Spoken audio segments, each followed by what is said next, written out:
Welcome to the Liquidity event. I'm your host, Shane. And I'm AJ. You're the host? I thought we're co-hosts. What is this? Oh, yeah. We're your hosts, Shane. And AJ. There it is. And this is episode number 7. This is September 8th, 2021. And we're still figuring this thing out, apparently. We got some fun stuff for you today on top of our normal, personal check-ins. We've got El Salvador adopting Bitcoin as its national currency. We got a coin update, got some Pokemon Japan updates. Of course, our IPO watch. The Democratic agenda is getting pushed through Congress. Taxes are going up. Social Security might get funded. Who knows? We got some no-brainers, and we don't have a scam this week. I bet we'll find one. I'll give you 20 minutes to come up with your scam of the week, AJ. How you doing? I know. Today? I got my scam of the week. Don't you worry. Okay. Don't you worry. Right. I'm doing great. How are you, Shane? You had some iced coffee this morning. I did. Yeah. As friends will know, and Shane is very intimately familiar with, you cannot feed me more than like 3 ounces of iced coffee. It just goes like straight to the veins, and I couldn't sleep. Woke up real early, and I've been buzzing ever since. I give myself about 2 more hours before it's just like poof. It's like there's electricity in your blood whenever you drink iced coffee. It's terrifying. Yeah, it's pretty wild. So I'm jazzed. I'm happy to be here, Shane. So yeah, I see that. We typically are drinking alcoholic beverages on the podcast. We moved this forward from the evening to the afternoon to make sure we don't record post AJ crash when all of the iced coffee, the sizzle is gone. So we got some AJ sizzle today. What are we drinking? I am drinking regular coffee because it's noon. Should I put some mezcal in it? No. Maybe some Kahlua. That sounds nice. Nice. You wrote here that you're drinking Prolon. Oh, yeah. I'm drinking What Prolon. is Prolon? For those who are not watching via video, Prolon is There's a red liquid in a bottle. Yeah, it's a hibiscus tea flavored glucose drink. It is a part of a fast mimicking diet that I am doing for my second time in 6 months. It's this guy who's a doctor out of the Longevity Institute, and he's sort of, the science is a little flimsy. They've done a few little small tests. That's how you're starting. Yeah, I mean, I'm not an evangelist, but I think it's really helpful to do this kind of like reset. That's why I like to do it, because I eat like an 11-year-old boy most days, meaning I eat chicken nuggets and pasta with butter and Parmesan. So I like to do like a healthy like reset. Let's eat some vegetable soups and, avoid alcohol and sugars for 5 days. So that's what I'm doing. So I'm hungry. It's avoiding a lot of foods. It's kind of boring. You can't really like go out to dinner or drink. So nights I've been watching a lot of TV, reading a lot of books. Speaking of which. Wait. So you don't eat for a week? No. It's fast mimicking. So like I'm eating like kale crackers that are like specially developed and like powdered butternut squash soup. It's not a lot of food. You can't like run marathons on it, but it's definitely, you're not starving yourself. It's a guided reduction in harmful foods for a specific period of time for your like, the science is that your like cells, when they're in a state of fasting, not actually being starved, they regenerate. And he actually has a lot of interesting research on doing this kind of fast before you go into like chemotherapy. So like your cells, when they go into this fasted state, actually are more resilient. The good cells become more resilient to the harmful chemicals of chemotherapy, and it's actually more effective on the bad cells. So, interesting science there. It's the Prolon fast mimicking diet. Oh, like prolong your life. Exactly. Prolong. Based on how they starved mice and they lived longer when they starved them. Exactly. I remember that. I got into like living forever science for a little while. Exactly. Yeah, this is definitely, it's the Longevity Institute is where this guy's science comes out of. So definitely. Wait, is that the guy that looks like he's 70 years old, but he's like 40? There's a great TED Talk. We'll put it in the show notes of the guy that talks about how we're going to have a breakthrough in living to like 180. Like the first person to live to 200 is probably alive right now type of stuff. Sick. I hope it's not me. Jesus Christ. Well, with your heart monitor. 100 years is So speaking of, so I have a lot of free time in the evening. So we talk about books we're reading, and then we don't actually read them in the 7-day time period until we see each other next time. But I actually finished Born a Crime, the Trevor Noah memoir. It is fantastic. It is hilarious and heartbreaking and awesome, and has it's a great history of like apartheid in South Africa.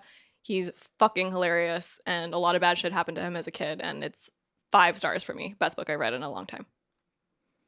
So get your copy today. Okay, there we go. All right, that's the iced coffee talking. What are you reading? Good God.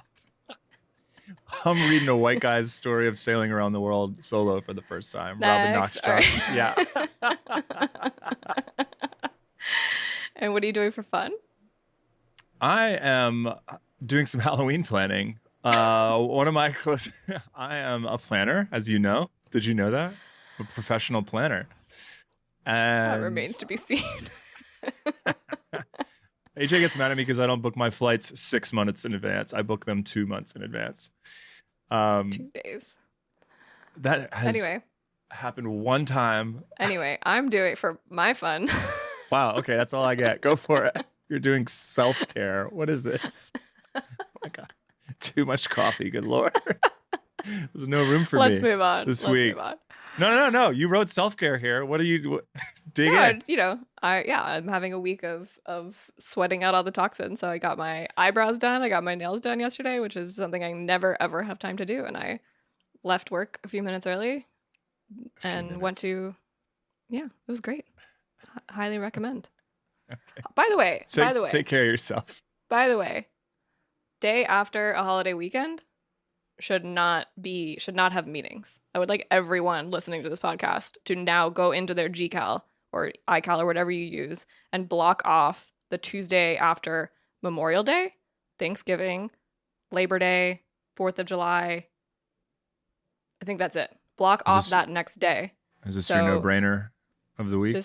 Sure. Let's do no-brainers now. Yeah, let's spice things up a little bit. Yeah, my no-brainer of the week, block off the day after a holiday weekend because you don't have time to prepare. You're still hazy. Everyone's coming back. You're going to be super stressed out. A lot of stressed out energy yesterday at Brooklyn FI. Yeah, I couldn't sleep. Yeah. I had like Sunday scaries 2x for the Monday scaries. I was up to like 4 a.m. without any coffee in my system or anything. So yeah, I hear that. What's your no-brainer for the week? Oh, we're okay. I got an email address for travel purposes only. So I own shanemasontravel@gmail.com. Any tickets for trains? I'm going to get doxxed now. No. One of our 50 listeners is going to. Anyway, all the train tickets, airline tickets, all that stuff lives there. Use it for anything travel related. Dog related, babysitters, any passport stuff, any websites like Delta, American Airlines, all those logins live in my travel login. And it's just so much easier to find your boarding pass when you're stressed out at the airport and your flight's leaving in 35 minutes and you got to get through security and you're trying to find your boarding pass. You just know where to go to grab that stuff. It's right at the top of that inbox. Not your normal inbox that gets 500 emails a day where you have to search for anything. You don't have to search in the special inbox. So that's my no-brainer for the week. That's a great one. Yeah, I know that you've had that for a while. And I know that when we book travel together, I have to send it to that email. I haven't adopted it, but I think I'm going to. That's a good one. I recently had a drama at the airport related to not being able to find an email. So yeah. that was the last straw. Like, where's your service dog's papers? Like, oh God, they're in here somewhere. You're all stressed out. Yeah. Awesome. What do we got next? Recent IPOs. IPO updates. What do we got here? Lots of updates. So the recently priced IPOs, these are going to be like for the past, I think they're counting like the past week, it looks like, past 2 weeks. It's worth noting that the first 1, 2, 3, 4, 5, we'll call it 6 on this list of 12. Bless you. Thank you. All have the word acquisition in the title. So all these companies that are going public are, for the most part, if they have acquisition in the title, that means they are a SPAC. A SPAC. So these are companies going public now. They've got investors, and this starts the clock on them trying to find a company to merge with. So lot of SPAC-activity happening in the Oh, nice. markets. Lot mostly on the NASDAQ, but a few on the New York Stock Exchange. Very interesting. Any upcoming IPOs you'd like to highlight, Mr. Mason? Let me see here. The IPO calendar. We got Definitive Healthcare coming up. This is a little out of date, huh? Next week, this says September 1st. We have. No, it's just cut off. Definitive Healthcare, Dutch. This is what I wanted to talk about. I was waiting for you to find the gold mine. Dutch Bros Coffee, going public. What's the ticker symbol? Bros. Awesome. Man, I cannot wait. Bros. If we go public, we can't do BKFI as our ticker symbol. We got to do something way funnier. Hose? Fees. F-E-E-S. Fees. F-E-E-S. Oh, man. We need a load fee. Remember we were going to do a load fee button? Play a sound. I just did. But you can't hear it. I was clapping. Okay. Nice. Let's see what else we have. Sports Trader Group, ThoughtWorks Holding, Procep, BioRobot. I mean, I have never heard of any of these companies. It's just like a testament to how many companies go public every week. There's 8 going public in the next week. So hard to stay on top of every little company that's out there. That's why we don't trade individual stocks. Right, AJ? We invest in the market in general. True that. There's actually, if you want to invest in IPO companies, don't waste your time and money, fapping around looking for IPOs to invest in. Just get an ETF that's going to track, recently listed IPOs. That's an easier way to do it. That's not advice, by the way. That's just education. Is that fapping around? Did you say fapping around? Fapping around, yeah. It's a British thing, I think. Oh, fapping? You said fapping. Did you just tell our clients? My bad. Don't go jacking off. Getting your own. I meant fapping. Wow. Goes to England once, comes back. No. All right, let's move on. No. We've got some articles this week. Let's start off. We got general financial planning, celebrities and billionaires, IPO watch, COVID/work from home. We got a tax update, taxes in general. Let's start with general FP financial planning. You posted this article about stealing from the young, giving to the old, which is really just a short YouTube video. Professor Scott Galloway's, he's doing charts of the week now. NYU professor of marketing, just general badass. We listen to his podcast, Pivot, co-hosted by Kara Swisher. Probably the podcast I listen to the most of all podcasts at this point. Going strong about 2-3 years now. I'm trying to emulate that podcast here. But yeah, he's posted this chart of the week about stealing from the young. Who's Scott and who's Kara? Scott Galloway? Oh, Amongst Us? Yeah. That's TBD. I think you know who it is. Yeah. Okay. Gender roles line up. All What? right. I'm Scott, obviously. TBD. Problematic and aloof. We'll have a vote. You are type A and True. goody two shoes. I am. Those are both two true things. Yeah, Scott. Yeah, he's got lots of great short videos. This is a clip about how the tax policy and financial regulation basically started in pre-Reagan, but mostly in the Reagan era, are basically designed for people to hold things and never give them away and never reinvest their dollars. So it's basically about stealing, how the old are stealing from the young to pad their stock portfolios, and that how for the first time in history, the amount of net worth that people have is smaller than their income, which is really scary. So that video is definitely worth a watch. We'll drop a link in the show notes, which, as a reminder, you can find at brooklynfi.com/episode 7. What else you got for me? Well, you posted your personal finance book list in here. We got some feedback from listeners about how they wanted to hear more about the books that we read and that are appropriate for them. So you added some of your personal finance books in here that are actually useful. You want to okay, there it is. Wow, Woo. You dug them up. I got them both right here for those just listening and not watching. Why smart people do stupid things with money. Yep. And get a financial life, personal finance in your 20s and 30s. Let's talk about that one first. This one's by Beth Kobliner. I read this book, I think before I met you. This was the first book that I read about money. Yeah. Where I was remember you like, talking about that oh, one when we first got together. yeah, like this is someone who's going through every little nitty gritty thing you need to know and talking about it in a plain way that's, it gives you enough details, but she also explains things really well. And it's almost like an encyclopedia of like, what is a Roth IRA? What's Social Security?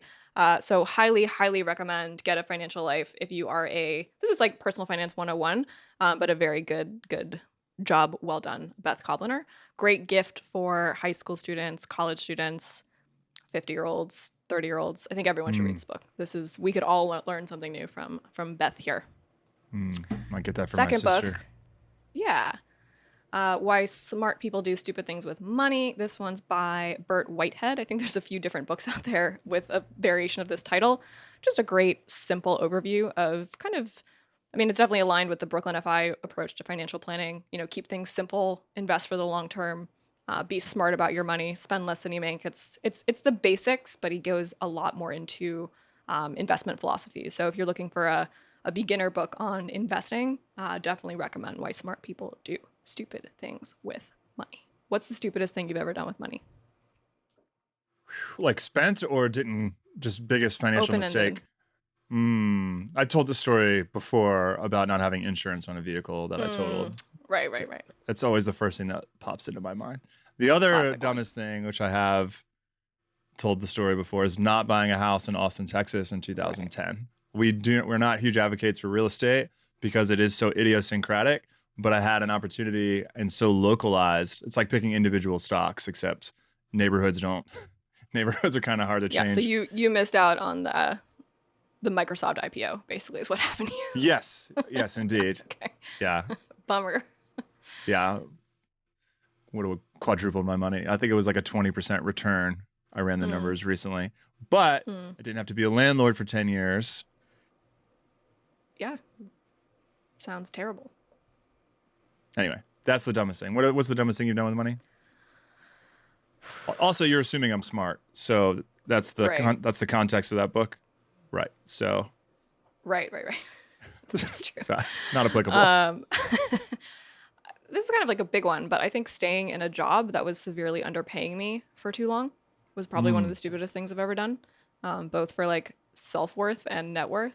I was at a job for, I think, almost 5 years and I knew I was being underpaid, and I stuck with it, and I really regret that. It was unhappy, and my balance sheet shows it, unfortunately.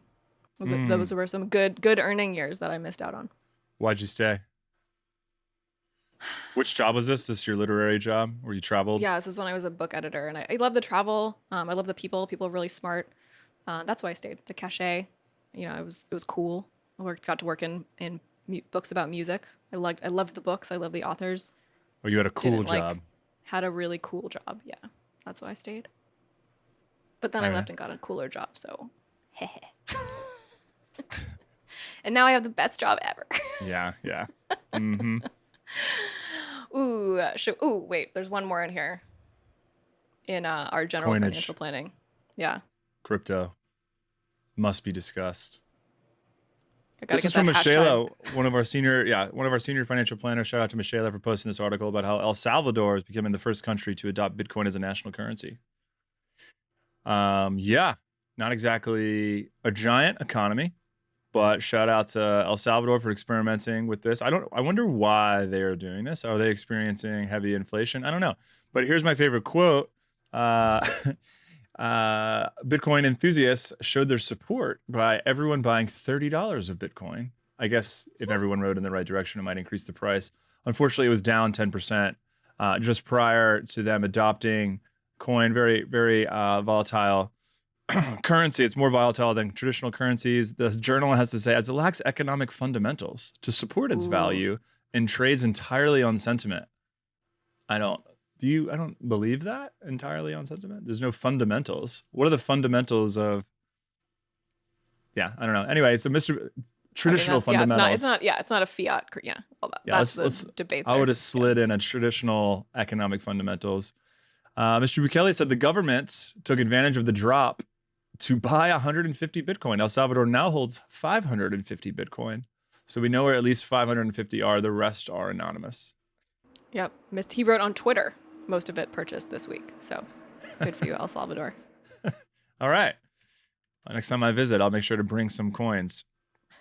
What's next? Celebrities and billionaire Celebs update. and billionaires, my fave section. Yeah.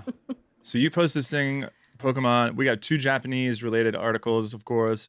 We might need a Japanophilia section in the future because we seem to post a lot of Japanese related items here. You want to take the Pokemon? Yeah, I mean, my favorite celebrity, Pikachu, will be is teaming up with Oreo. Is Pikachu a billionaire? We haven't seen Pikachu, Detective Pikachu? Great film. Pikachu is Oreo's the Kanye teaming up West with of them. Japan. Oh no. Oreo is teaming up with Pokemon for limited edition cookie collab. 2 of my favorite things on earth. I would say top. If you had to ask me my 20 favorite things in the world, 2 of them would be Pokemon and Oreos. So those combining, I'm very excited about that. All right. Can you get these in the United States, or is this I think so. Is this region locked to? Looks pretty American based on the packaging, so hopefully we'll be able to get that. Do you think they have Oreos in Japan? That doesn't feel very Japanese. I don't remember. Could someone check for us? If you're in Japan, leave us a voicemail. Yeah. Other article here, Princess Mako, which is just a dope name, first of all. Princess Mako, shark of Japan. Like the shark. Yeah. Yeah. Will reject, it's probably not pronounced that way. It's like Mako. Princess Mako of Japan will reject a $1.3 million payout when she weds her commoner college sweetheart. So this is royalty. This is not getting as publicized as the British royalty. As Harry, I don't even know the words. You want to compare this to the British? Was it Harry, Andrew? What are the royals? Meghan. Those are 2 of them. Yeah, Harry and Meghan were the ones Harry and Meghan. Who what's the word? I mean, they disowned I don't know what the proper term is, but they're no longer part of the royal family. It was what they did, and now they live in Santa Barbara. They're exiles. Yeah. No, they live in like Jersey. That's my favorite. They now live in Santa Barbara. Yeah, Harry's that's doing that's what his bio says. He's like Harry, Harry, Duke of Edinburgh, whatever his title is a podcaster currently living in Santa Barbara with his wife and 2 children. Oh, fuck yeah. That's so cute. Damn. That's how much he loves her. Ooh, fun fact. Meghan Markle went to my middle school. Shout out Immaculate Heart Pandas. I feel like I've said that on this podcast before, but I'm very proud of that fact. Your middle school mascot was a panda? Mm-hmm. That explains the yellow fever. All right, what's next? We got here. Let's do COVID and work from home. Yeah, unfortunately, 800,000 New Yorkers just lost their unemployment benefits, which my neighbors in this building have been utilizing those for a long time now. So I was at a bar over the weekend, and the bartender was like, yeah, man, things have been busy, but 1 million people are losing their $600 a week check, more like $800 a week. So it's going to have a dramatic impact on the economy of New York. So yeah, almost 1 million New Yorkers are going to lose. That's so crazy. 1 million. That's like 10% of New York. Yeah, that's a lot of, yeah. So I wonder that's something we should watch is like, what is going to happen are people going to go back to work? Are they just going to be destitute? Probably more likely the latter, because there's not a lot of support. It's like, okay, cool, we're pulling your unemployment benefits, but like, how do we help you find a job? Like, I'm almost certain that most of these folks are actively seeking employment, or whether they were, if they were bouncers at nightclubs, which, can only operate at limited capacity, like there's just fewer jobs. So like, where are they going to go? I think we'll see that play out over the next couple of weeks. Yikes. Yeah. And like millennial update, Uber and Lyft are like crazy expensive now. And I was just in Memphis, and like, you cannot get an Uber, maybe because you're on unemployment. Like, is that going to change? Like, how is this going to impact me specifically, AJ? This is all that I'm concerned. The Uber and Lyft thing.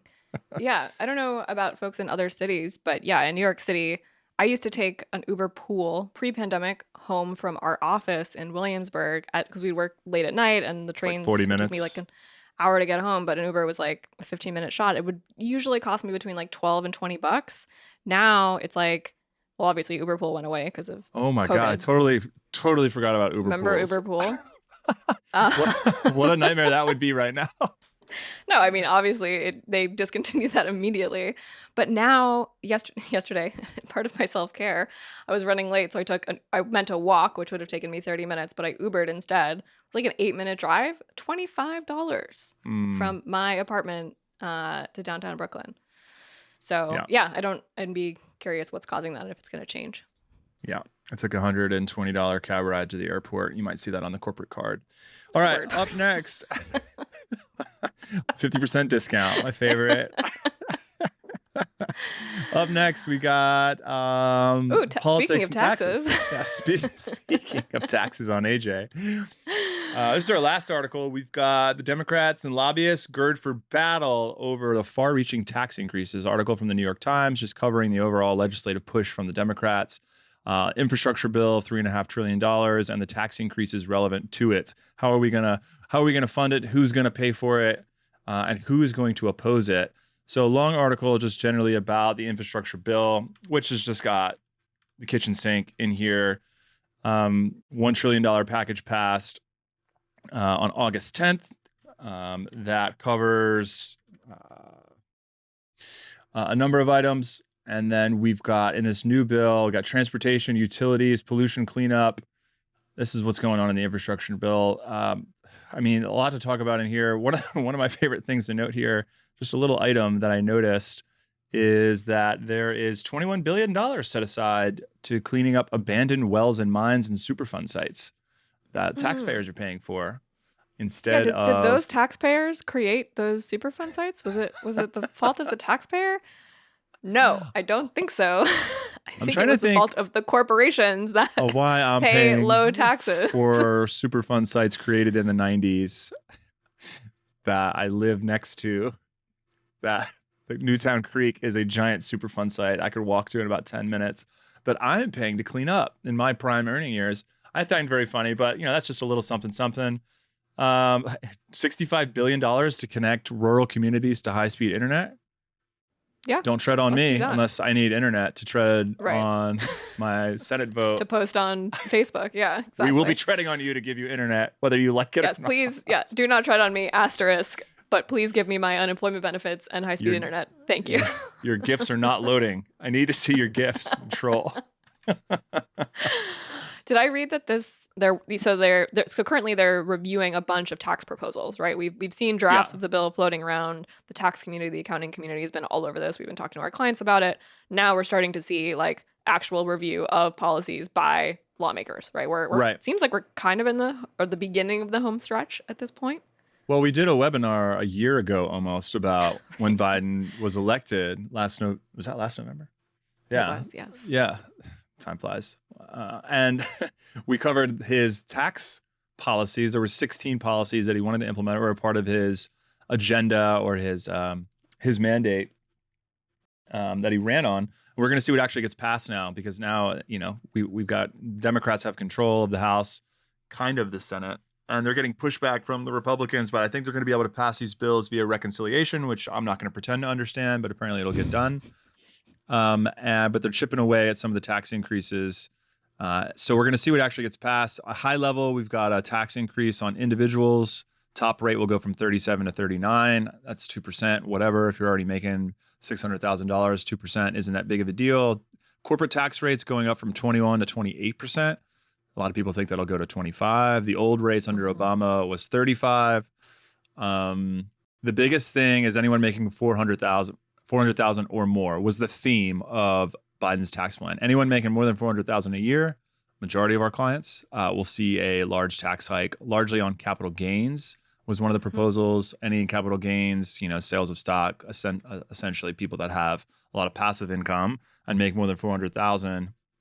These are the wealthy. I mean, there was a great line that's, the New York Times is often very dry, but they have this quote here that says, the battle to raise money to combat climate change, change and reweave the nation's social security safety net, which is going to be out of money in 2033, paid and family medical leave, expanded public education, new Medicare benefits, and all will come from taxing the fabulously rich. I like how like the editor was like, "Are we gonna leave fabulously in here?" Fabulously. Well, I think it's important because tax the rich, you know, some people find themselves newly rich because they go through a once in a lifetime liquidity event. Like, but that's their one chance. We're talking about the fabulously wealthy can never run out of money, could have 7 generations. We're talking like Rockefeller money, which is the new Bezoses and, Jobses and, Gateses of the world. That's what we're talking about here. And a lot of the proposals in here are to change state law because a lot of the, Democrats would say the lost opportunities for taxation are at death, is when we're transferring wealth. And, right now the estate tax exemption is what, $22 million if you're married. So you just get to send $22 million to your heirs pretty much tax free.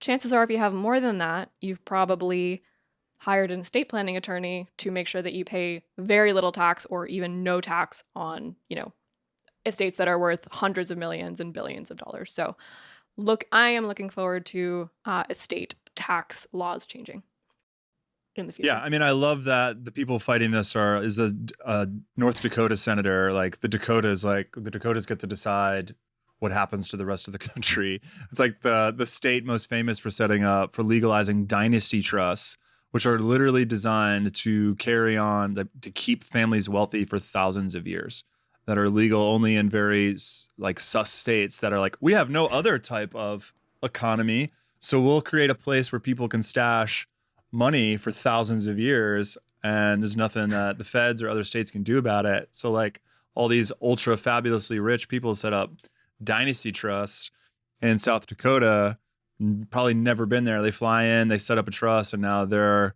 great grandkids are cool.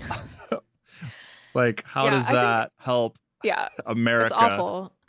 And often the argument against, estate planning and shrinking the exemption, meaning the amount that you get to pass on, tax free, is like, well, what about the farms? Farms are worth a lot, but they cost a lot to maintain. There's no so when cash, you die, it's not liquid. You should be able to pass on farms. It's like, great, fine, let's exclude farms. How many hours, here's a question for you. How many hours of your life have you spent studying farm tax law in order to pass an exam to get letters attached to your name? Mr. CPA. Not as many as you think. As a CPA from Mississippi, I call my mom's accountant is still in Mississippi. I call him up. But it's crazy how many carve-outs there are for farms. Like, there is a lot of tax law related specifically to farms. Oh, tons. I think probably 15 hours at least. Yeah, for me. When I took the enrolled agent exam, it was like I was memorizing laws about like how to value female and male sheep because they're treated differently under tax code. Like, we can carve out farms, no problem. Farmers, like, it's going to be okay. That's not a reason to not tax $100 billion of wealth that could do a lot of good for the education system here or the healthcare system or other things like cleaning up Superfund sites from those companies that made them dirty in the first place. Right. So not, a wealth tax, which I think is probably the best policy move and advocated for some of the economists, but which is also very hard to do and sustain. But we do have general raising of taxes that our clients are going to be subject to, not just the fabulously rich. Well, cool. And I think we could find the loopholes, so don't worry, clients. Right. Yeah. Don't worry. The accounting community is on this to help out the upwardly mobile middle class. So don't y'all worry. Right on. Well, we could talk about that forever, but we'll probably cover it again next week when we have some movement in Congress on tax increases for 2021, perhaps, probably more like 2022. You want to do scam of the week? Sure. Yeah. Scam of the week. I don't know. I'm into SPACs right now. We're dealing with a lot of them with our clients. You're obsessed with SPACs right now? I'm obsessed with SPACs. I think we should do a special episode on SPACs. A SPAC-tacular, if you will. See what I mean? Here we go. So Bill Ackman, super famous investor, basically created like one of the biggest SPACs. I think it was like, $4 billion. And he announced it about a year ago. He had, was getting all this press. He was like, we're going to be able to start acquiring unicorns. SPACs have never been this big before. And then that last August, the SPAC is called Pershing Square Tontine Holdings. Tontine Holdings was the I'm definitely pronouncing that wrong. Someone's gonna come after me. That's fine. But basically, as the he's gotten in trouble. That's There's a taunting. lawsuit. It's taunting. Mhm. What does that come from? It's an annuity. It's an annuity. It's not like there's no like reference. There's no like Lord of the Rings reference or anything. No, it's like from No? old school, It's just like a it's from old lame- England, from like the 17th century. Ugh, That's gross. the original financial product. That's a bummer. Anyway, the SEC and along with others did not like the idea of this SPAC being so big, and they were claiming that it wasn't actually a special purpose acquisition company, and basically they pumped the brakes on it. So it's kind of starting to fall apart. However, there's a quote from Ackman in this article, this New York Times article. It says, "All is not lost." However, Ackman said he proposed replacing his SPAC with a new blank check vehicle called a SPARC, SPARC, which he first proposed as part of the aborted Universal deal. So yeah, you don't need to get into the boring history here, but basically this talk to big talk, it's fallen apart. Kind of seems like a scam. So I'm gonna call this my scam of the week. His SPAC specifically? His SPAC specifically, not SPACs in general. His SPAC specifically. I'm gonna say that SPARCs are the scam of the week. This new vehicle that's being floated around. Yeah, it's these products are ultra complicated. All these, when you read articles about SPACs, there's always like, these vehicles are incredibly complicated, and that's all they say. Like they're so complicated that these financial journalists just know that they'd be wasting their breath trying to like explain what's going on, in this Wall Street Journal article or this New York Times article. So, well, each one is its own bag of snakes, right? In terms of what you've seen dealing with SPACs actually trying to get out into the market, like as opposed to just doing an old-fashioned underwriting by a big bank. And you take your company public directly, as opposed to these SPACs acquiring a company and flipping it, essentially. Yeah, I mean, SPACs are seen as a way to do it faster, right? And it's easier because there's less scrutiny. There's less. You don't have to file. The filing requirements are less for a SPAC for the company that is being acquired. So yeah, on our end as advisors to folks who are actually employees at these companies that are being acquired. It's messy. Usually when you go public, an investment bank is there to help you. Sure, you're paying really high fees. It might take longer, but that investment bank knows how to transfer the shares out of Carta or out of the spreadsheets that the finance team was using into the Morgan Stanleys or Fidelities of the world. And then employees can log in and trade on day one, no problem. With SPACs, it's a lot messier. And unfortunately, the employees are the ones left holding the bag who can't take advantage of this wealth when their company is now being taken public via an acquisition. All right. No love for SPACs this week. All right. Bill SPACman. How did you miss that? Bill Ackman, man. Bill SPACman? Gotcha. Haha. Read us out. I can't believe I missed that one. That sucks. I just got that. Email us at liquidityevent@brooklynfi.com. Leave us a voicemail and we'll play it on the air for you. You can do that at podinbox.com/theliquidityevent. Our show notes are at brooklynfi.com/episode 7. And if you're a stan, you can leave us a review on Apple or Overcast. I like Overcast. That's my favorite podcast app. I'd appreciate it. You can tell me how my puns are better than Shane's, and you get a gold star on your homework. Bill SPACman. SPAC-tacular. Mine's better. Dr. Spock. Dr. SPAC. Oh, you can't save yourself now. All right, get out of here. We'll see you guys next week. Thank you.